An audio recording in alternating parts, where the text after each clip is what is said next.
Karibuni ndugu wapendwa katika familia yetu ya Maarifa ya Neno, ili tuweze kutafakari kwa pamoja. Na tafakari yetu ya leo inamhusu Bikira Maria kama chanzo cha masimulizi kadhaa ya Biblia.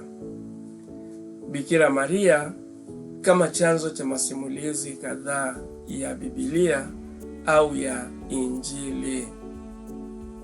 Swali tutakalokuuliza ni je, wewe ni chanzo cha habari njema au habari mbaya? Katika tafakari hii pia tunataka na wewe ujiulize, je, wewe ni chanzo cha habari njema au habari mbaya?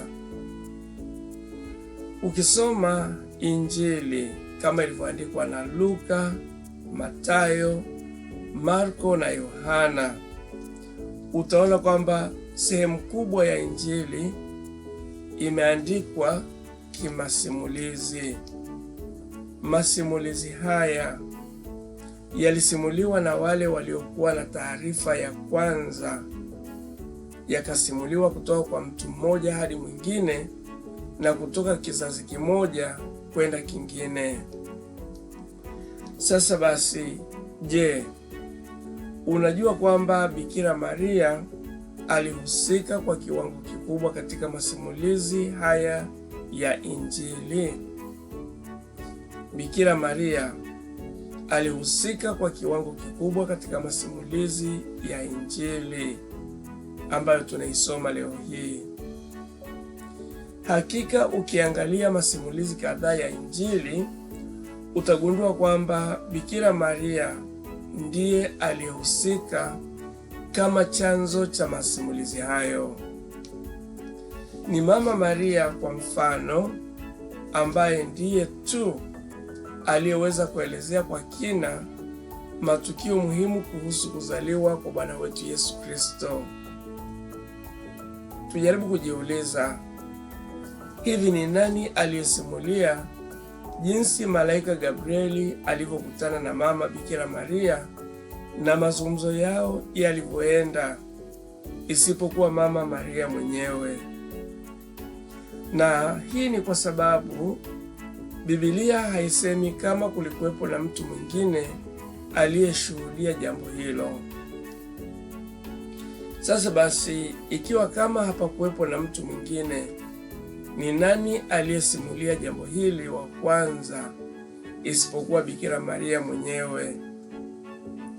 Mpaka wakati wa huduma ya Yesu tunajua kwamba Yosefu alikuwa tayari amefariki.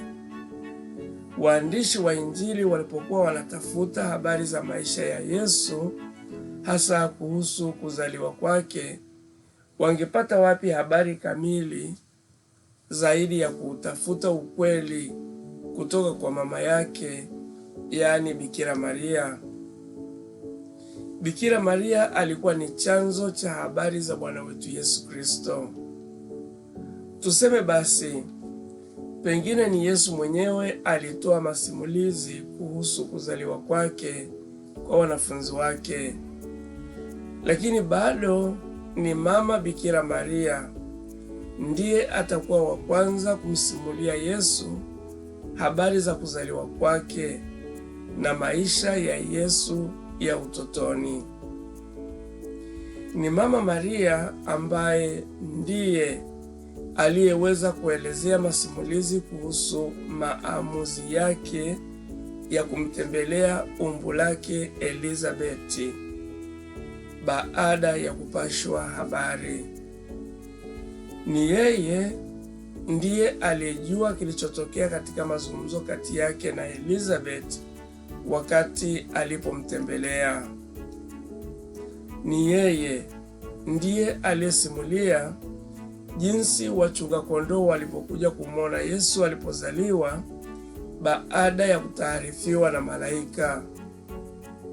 Ni yeye ndiye aliyesimulia jinsi alivyoyaweka moyoni na kuyatafakari maelezo ya wachungaji kuhusu yale walioambiwa na malaika kumhusu mtoto Yesu aliyezaliwa, kama tunavyoweza kusoma katika Luka sura ya 2 mstari wa 19. Ni yeye Bikira Maria ndiye aliyesimulia jinsi mtoto Yesu alipotahiriwa na kuwekwa wakfu kwa Bwana hekaluni. Tena basi ni yeye ndiye aliyesimulia maneno ya Simeon na ya nabii Ana binti Fanueli juu ya mtoto Yesu pale walipoenda kumweka wakfu hekaluni. Ni Mama Maria mwenyewe ndiye aliyesimulia jinsi Yesu alipopotea na kukutwa hekaluni. Ni Mama Maria ambaye ndiye aliyesimulia jinsi Yosefu alivyokuwa na huzuni baada ya kumpoteza mtoto Yesu na mahangaiko yao ya kumtafuta. Ni Bikira Maria ndiye aliyesimulia jinsi Yesu alivyoandamana na wazazi wake kurudi nyumbani na jinsi alivyokuwa akiwatii wazazi wake kama tunavyosoma katika Luka sura ya 2 mstari wa 51 mpaka ule wa 52. Kwa kueleza masimulizi yote haya na mengineyo, Bikira Maria ameupatia ulimwengu nafasi ya kumtambua Bwana wetu Yesu Kristo. Pengine Mama Bikira Maria aliyashirikisha masimulizi haya kama masimulizi ya kawaida tu, lakini kwa kufanya hivyo masimulizi yale ya kawaida yalipata kuwa na umuhimu wa hali ya juu sana. Yalianza kuigusa jamii na kuendelea kuigusa hata leo hii. Sasa basi nikuulize tena, je, ni masimulizi gani ambayo wewe umeyashirikisha kwa wengine kuhusu yale Mungu aliyokujalia na kuwafanya wengine wamtambue Mungu? Ni masimulizi gani ulioyatoa kwa wengine juu ya uelewa wako kumhusu Bwana wetu Yesu Kristo na kuwafanya kuwa wanafunzi wake? Hebu jiulize, je, wewe unapenda kusimulia habari za ushabiki wa timu ya Simba na Yanga na sio ushabiki wako kwa Bwana wetu Yesu Kristo? Je, wewe unapendelea kusimulia mambo ya udaku mitandaoni na huna habari ya kusimulia habari za imani ili basi kuwaleta wengi kwa Yesu? Je, wewe ni mtu wa kushobokea habari mbaya za wengine na kuwa kimbelembele usiyepitwa na umbea na unajua kuupiga vizuri? Basi jitafakari. Tumsifu Yesu Kristo.